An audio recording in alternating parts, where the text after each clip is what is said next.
I've been getting a ton of feedback on my mic etiquette recently, so let me know if I'm doing this correctly now, because I'm just a wedding planner trying to make videos on the internet, but someone told me I was eating my mic, and I was like, no, I'm not.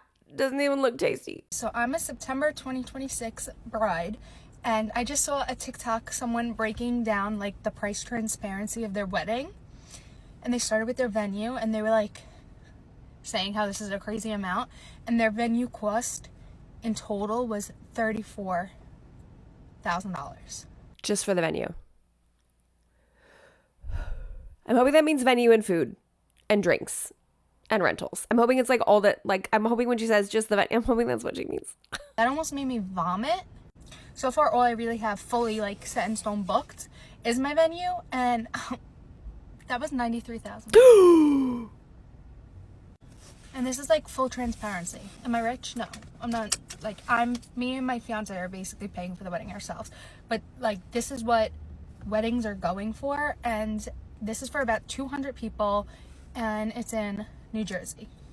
Bestie baby, this is not what weddings are going for.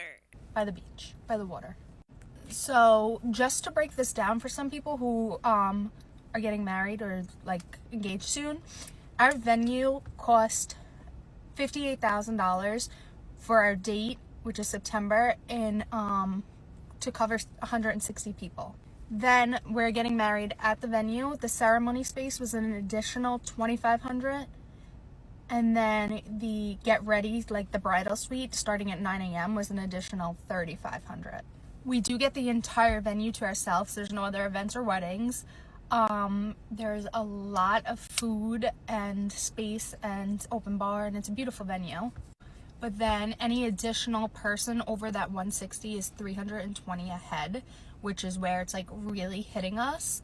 We actually talked to the girl and got it down to $310 a head, but we have to guarantee 25 people over the. And then with New Jersey sales tax and gratuity added, our grand total came to about $93,000. And if that made you feel as sick as it made me, that doesn't include our DJ, photography, videography, makeup, hair. They do include the centerpieces, so they're doing centerpieces, and they provide a lot. It's a beautiful, very useful venue, and I love it, and I wouldn't change it. It's just like, when this girl said $34,000, I can't speak anymore.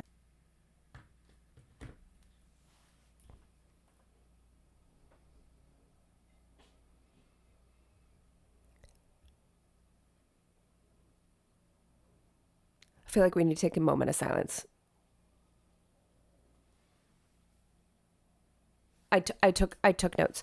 $58,000 just for 160 people. I'm going to assume catering and rentals are included in this, okay? Which would also include appetizers, potentially drinks as well. That we're making that assumption. $320 a head. $3,500 for getting ready space. You could rent out the bougiest Airbnb for a singular night, or something slightly less bougie for 2 nights for well below that cost. I mean, genuinely, wholeheartedly, no hate to this creator. This makes me so sad. I think I need to sit with my thoughts and let it formulate a little bit more before I reply. So we're just going to pick up with the next video. Hello. Start over here. Do y'all want any snacks? Okay, that's gonna cost you extra. So these are the tables and the chairs. These are not included. We do have an in-house DJ, non-negotiable. He's a $70,000 fee. He lives up there. Now, these stairs are not included, but we do have a package that includes the stairs. So would you just take them out if people don't buy them? So you have to jump. There is an extra electricity cost day of course. This is our chapel area. Obviously, you'll love it. Gorgeous, gorgeous. Just imagine the bride and the moment and the vibes. Hello. You do have to have a minimum number of bridesmaids. Do you have a lot of friends? What's the minimum? 25. So yeah, this isn't included in anything. We just like to show you. This Slovene sign's a favorite of the guests. Oh yeah, we actually love that. So you can't use that. Now, to light the fireplace, it's an extra $10,000 because the whole building could burn down. It is only available on some Fridays. This view never gets old, guys. Now, of course, if you want to see this view, it is extra. This is so real. This is so real. The stairs sent me because there are literally locations that are like, yeah, you can't go up to the second level unless you pay extra. And you're like, what is it? Is it the service entrance to Narnia? Like, I don't understand. Why do we have to pay extra to walk upstairs? I don't get it. I don't understand. This is unfortunately painfully accurate. And did you catch her dead stare at the beginning? No hate to our venue coordinators out there. There's just something that just really hits with this video. And this is super common and indicative of a specific type of wedding, I'm going to say. Like a very specific type of wedding. Not all weddings, okay? If you're new here, hi, my name's Jamie Wolfer. I'm your online wedding planner, and I empower couples to have a bomb wedding on whatever budget they have. And I've toured venues with venue coordinators just like this. And don't get me wrong, the service is usually pretty dang impeccable and the couples have a really great time. You just pay for every single additional thing. My favorite is usually like a string light kind of situation, like the cafe bulbs. You know, they'll charge extra to put them up. But if the couple before you, the weekend before you, or the night before you wants them up, then they'll charge that couple and not you. So at least you get to save a couple of bucks if you and the person before you have the same taste, which is pretty likely since you're getting married at the same location. But I've seen like so many add-ons that you're just like, this doesn't make sense. Not as bad as the first gal. The first gal, I want to hold her gently. And I want to help her through this. But I think it's important to note and grasp onto this one specific commentary. This is for a specific type of wedding. Okay, next video. I got married in November, and despite all the budgeting cuts I could think of, we still ended up spending about $40,000. And naturally on these videos, I get a lot of comments about people who did have a low-cost wedding and how they did it. And the one thing all these comments have in common, other than being condescending, is that these people have resources available to them that allow them to spend less money. If you are giving a wedding hack and it is not available to literally every single person planning a wedding, it cannot count as a wedding hack. Oh, you haven't seen my channel before. I sound like the lady that falls over from squishing grapes. Oh. Like so old school internet. We must not have met. Hi, Megan. I'm Jamie. And I give wedding planning hacks for how to save money on your wedding that don't require knowing somebody who knows somebody. I think a good example of this is people mentioning family members owning catering businesses or just wanting to help out and making food for the guests. Unless I can also hire Aunt Emily to come do my food for free, you can't flex that as a way to save money to people who don't have that. I don't care for the commentary here because I can't speak to all of her comments, but like, I'm so proud of my budget babes that are going out there and looking at the wedding industry and being like, I'm not paying those prices. I'm not doing that. I'm not subscribing to that. I'm still going to have an incredible event and pay what we can afford and how we can afford it. And honestly, to me, it's kind of like thrifting when you find like a super cute dress or a really cute top or whatever. And someone's like, where'd you get that from? And you're like, got it for $4 from the local thrift store. Isn't it cute? That's how I feel. That's how I feel about budget weddings. That's how I feel about couples doing the dang thing. Like, I don't see it as condescending if you share that you're able to do this unless you share it in a condescending manner. And maybe she just doesn't receive that kind of commentary well. But also a lot of couples that I know and or have worked with in the past, it's not their family members making the whole meal. Like, I see where she's coming from, but you don't have to do it that way. Another great example of this is DIYing things. In order to pull off a DIY project for your wedding, you have to have the knowledge, the resources. So not everybody lives in an urban area and has access to all the Hobby Lobbies and things like that. Not everybody has like creative tendencies or the ability to take a vision and create it. Most importantly, not everybody has the time or the energy after working a 9-to-5 job to then do a DIY project. It's great that some of you are pulling off a $10,000 wedding because your grandma made the cake, your aunt made the lasagna, you had a huge yard you could do the ceremony in, you DIY'd literally every single thing that was at your wedding. That is not accessible to everyone. The goal of my videos is to prepare somebody for the worst and hope that they can use that warning to their advantage to come in cheaper. But those people who are commenting those things are only doing more harm than good because you're setting unrealistic expectations for the majority of people planning weddings. The hardest thing about wedding planning for me was so many people setting these unrealistic expectations and being devastated when I found out that that was not the reality. And I can assure you, I did my research. I spent time going through every single vendor I could. Trust me, with the amount of work I put into this wedding, if it can happen to me, it can happen to you. The wedding industry as a whole really lacks transparency. To help with, I created a little template. The link is in my bio, and it's gonna feature everything that I ran into wedding planning, all the hidden costs that I incurred. Okay, I'm going to cut off there because I'm going to lose my thought process if I don't. If you want to go check it out, I do my best to always link the original video in the description down below if you want to check out any of these creators, and all love to them, especially jumping on the internet and talking about their weddings, especially with pricing transparency. It gets sticky and emotional, and it's really, really hard. I'm not going to lie, that last video, it got me in the feels. And not the happy ones. Watching that is real, it makes me really sad. Like, watching all of these together makes me really sad. So let's have a chat about pricing transparency and the wedding industry. The average cost of the wedding, I think according to the Knot, last I saw was like $33,000 or $35,000. Let me tell you, it is very easy to spend $30,000, $40,000, $50,000 on a wedding. It's easy. And I don't mean emotionally, like it's never easy to part with a large amount of money, but I do mean that it's very easy to find a venue and vendors that, when you put all the costs together, end up costing $35,000 to $40,000. In fact, let's do a quick budget breakdown, shall we? Because while I do budget content here on the internet, I actually don't work budget weddings. It doesn't make sense for budget brides to hire me. That's literally why I started creating this content, is for those that couldn't afford my higher packages or couldn't afford even my lower packages to get wedding planning assistance. So that's the whole premise of what we do. But hey, at least because there's people out there that feel this way, I have a little bit of job security here on this channel, right? So I'm going to spit some numbers at you real fast. It is super simple to find a wedding venue, a very specific wedding venue like the one we saw in the second video. That is your quintessential venue. It's an event space specifically created and cultivated for weddings and weddings only. Very rarely will they have any other sort of event there. That would start in the neighborhood of $7,000 to $12,000 for the location alone, sometimes including tables and chairs and linens, sometimes not. But for the sake of conversation, let's go ahead and call it $10,000 for the space and the rentals should you need to add those on. Now, once you've selected this venue, very likely it's going to come with a list of preferred caterers. These are caterers that the venue has worked with great regularity, loves how they run things, they're used to each other, and sometimes they might even be required. This is the trap that I see so many couples fall into, is because they book one of these venues, even if they have a $20,000 budget, and they're like, well, that's half of our budget, that feels really big.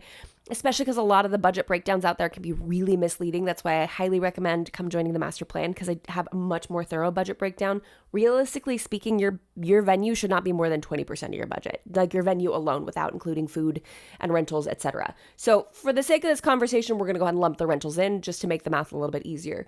But what happens is they'll book this venue and they'll think, okay, well, we can plan the rest of this for $10,000, right? We got 100 guests. We'll pick one of their caterers and it'll be all easy peasy lemon squeezy from here. And then they meet with the caterer and realize that the cost per head on average is around $65 per person with a full service catering staff, sometimes plated, sometimes buffet, depends on what you're serving. Really at $6,500 for 100 people. And then they decide that they want an open bar. Not just beer and wine, maybe not top shelf, but an open bar with mixers and fun little toppers to add onto their drinks because they want the open bar experience for their guests. And we're looking at about, $40 a head for that one. So let's call it $4,000, which logically speaking, if you're going out to dinner with your friends and you're ordering yourself an appetizer and you're ordering yourself dinner, and then you're going to spend the next 4 or 5 hours enjoying some drinks with your friends, none of these numbers are out of the realm of possibility. Now, I'm not saying that everyone would spend this amount on a night out, but it is quite possible to spend $65 on appetizers and a main course, as well as multiple mixed beverages. And then you have dessert, which averages about anywhere from like $8 to $12 per person. Let's go right in the middle. Let's call it 10 per person. So there's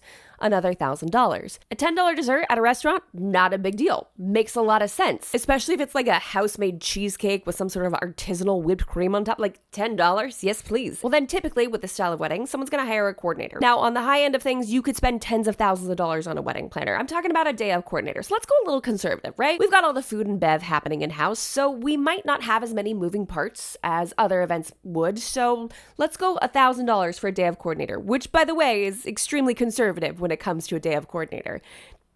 I'm quite a bit more than that number, just for pricing transparency's sake. But you could probably find someone who's relatively new to the industry, who's done a handful of events, maybe for a year or so, that could be at that price point. Well, then you'll need likely photo and video. Let's put both those at $2,500. That price point tells me that the photographer and or videographer teams are slightly newer to the business, but they've been doing this long enough, because there is pricing that you could pretty easily track how long someone's been in the business based on what they charge. So again, we're not going for brand new here, but we're going a little bit lower on the end of the budget thing. Florals at a minimum, let's call it $2,500. In fact, you'll find a lot of florists have like a shop minimum where they won't actually work an event for less than $2,000 or less than $2,500, because it doesn't make sense for them to mobilize to go order all these flowers, especially when they have to order in bunches and in bulk to create the variety that you're seeing in a lot of these displays. It doesn't make sense for them to do something for $100 because they can't order in that small of a capacity. So there is that little bit of that shop minimum that happens here. DJ, $1,000. Relatively new, lower end of the spectrum, but probably not their first gig. I personally would feel a little bit more comfortable bumping up both the coordinator and the DJ cost. So if you're either one of those occupations, like, don't come for me. We're just putting together a hypothetical budget here on the internet. Next up, we have invitations, or like a full invitation suite. If you are doing a save the date, the invite, RSVP card, etc., we're looking at about like $500 to $600. Let's go ahead and call it $500 just to make our math easy. Dress. This one's a little harder to pin down when it's coming to an overall average, but let's say you spend about $2,000 on the dress and about $1,000 on the alterations, which brings your total to $3,000. Suit, if your fiance is wearing one and buying a brand new one for the event, could be $600 with $150 of alterations. Let's call it $750. And hair and makeup, average like $250 face, $250 hair. We're talking $500 for hair and makeup for your special day. We are now sitting at, without breaking a sweat, $35,750 for this event that we just hypothetically threw together. And none of these costs are outrageous. None of them are unheard of. None of them are out of the range of possibility. They're all very logical. I provided reasoning behind all of them. It makes sense. Can you find cheaper items for all of these? Sure. But if we're looking for pricing transparency here, you can see how quickly you can get to $35,000 when you're really not splurging on a whole lot of items. You're just following the natural progression of wedding planning, going to a wedding venue, booking the caterers they suggest, and then plinking your way through the wedding budget from there. Now, I intentionally set it up this way to not have any borrowing, any bartering, any sort of DIY. And by DIY, I mean like ordering a cake from Walmart and driving it to the venue, because like you could do that for less than $100, maybe less than $200 if you're getting sheet cakes to go along with it. Like there's no DIY. None, except for maybe signage, because I didn't want to go through the cost of finding a calligrapher or a sign maker for your wedding, because usually you'll outsource those yourself, or if you're spending a lot of money on a planner, they'll do it for you. So I tried to be as realistic as possible about this, but we're still missing signage, any sort of miscellaneous decor, like a card box, like table numbers. No favors are included, no gifts for wedding party or family members. That's not included in this either. This may or may not include gratuity and service charges for the catering staff and for the venue staff as well. A lot of people think that these are hidden costs. They're usually pretty plain and upfront on there. And I specifically mean required gratuity in that context. Accessories, shoes, undergarments, insurance, efficient, transportation. There's so many things that could be considered a part of your wedding budget that if you're including them in your overall count, or if you're hiring out for this or not DIYing, meaning you're not driving yourself and no one else is driving you and you're hiring out a car service for this, you can see how very quickly we can get to a very, very high number here. That last spread, while I don't appreciate the spirit of what she was sharing, I do understand the intent. Sorry, I'm moving away from my microphone. I'm probably not using proper mic etiquette again. Just kidding. I do welcome the feedback. I just genuinely don't know what I'm doing here. Think after 8 years of doing this, I'd have it nailed. I don't. No, not even close. And in my opinion, after almost a decade of doing this, it all boils down to one singular mistake, one singular choice, one singular signature, and that is starting with the venue. If you start with a traditional wedding venue at a price point of $5,000, $6,000, $7,000, $10,000, $12,000, $13,000, $34,000, $58,000 with a required catering service, you are automatically going to ratchet up your costs.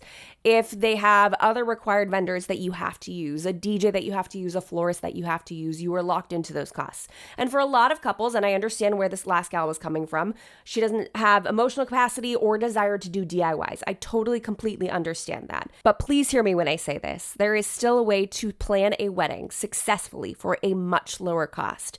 We just need to be strategic with how we're spending this money. It doesn't need to be a backyard. You don't need to have someone make lasagna for you. In fact, I think I might have mentioned a potluck in like the $5,000 wedding planning video, which is a couple years old, by the way. And I still get comments on that of people being like, yeah, that wouldn't work in 2025. You want to bet? Last year, I planned an entire wedding online with you guys, a $10,000 wedding in New York City. It is absolutely possible. And if you want me to resurrect that series, we can add it to the list of how to plan a wedding for $5,000 in 2025 or 2026. It is still possible without begging and borrowing and bartering and doing any of those things. While those are fantastic solutions, and if that's what you're doing, please take advantage of the comment sections down below and just brag about your thrifted items, girly pop. Like, just go down there and let me know all of these incredible ways that you're saving, because I know you're just saying it from a place of excitement, and that is completely welcome here. Plus, you might have a great idea that could spur on and encourage someone else to make a similar decision for their wedding day, etc. I think the hardest part about this video is the fact that, like, these couples didn't know. They didn't know. They didn't have this option. They didn't see this channel. And not that I'm the savior of the situation here, but they didn't know. They were just doing the best they could with what they had. Well, 93,000 might be a little steep. It might be a little, you know, when you when you knowingly add on another 40 people at $320 a head. People make different decisions with their finances. But if you stick with me, if you subscribe, if you jump on down there, if you come join me in the master plan, which is the cheapest form of professional wedding planning assistance you can find on the internet, bar freaking none. I will hang my hat on that comment. You cannot find professional wedding planning assistance for $29 a month anywhere other than the master plan. Let me help you. Please don't do this alone. Please don't fall into this trap that so many other couples fall into, where they feel like they don't have a choice. Now, if you have a choice and this is the choice that you're making, don't get me wrong. That's like actually my ideal client avatar, is someone who's spending more than $20,000 when it comes to me working in-person weddings, because it doesn't make sense for me to work anything cheaper. Okay, so I'm not trying to be illogical here. Six-figure weddings will still exist, but I want people to want to pay that amount and not feel bamboozled or tricked or lied to get them into spending that amount. So, what's the takeaway of this video? Yeah, you could spend a lot of money very easily, but you don't have to. And I would love to show you how. So that's what we have for today's video, guys. Thank you so much for watching. If you want me to resurrect the 5, 10, 15, 20K wedding budget video for this next wedding season, let me know, because I am not scared of this challenge. I am telling you, it's still very feasible to plan a wedding, not a micro wedding and not an elopement, but a wedding event at a location with a bunch of humans that you love, and feed them and dance with them and have it photographed. I am telling you, it's absolutely possible, and I would be thrilled to walk you through it. So if you haven't done so already, jump on down there, like the video if you like the video, and subscribe to this channel for more tips and tricks for the modern day bride. Y'all, I want you leaving these videos feeling empowered and feeling like you can make decisions, both financial and otherwise, surrounding your wedding that you can feel good about. And until next week, bye guys.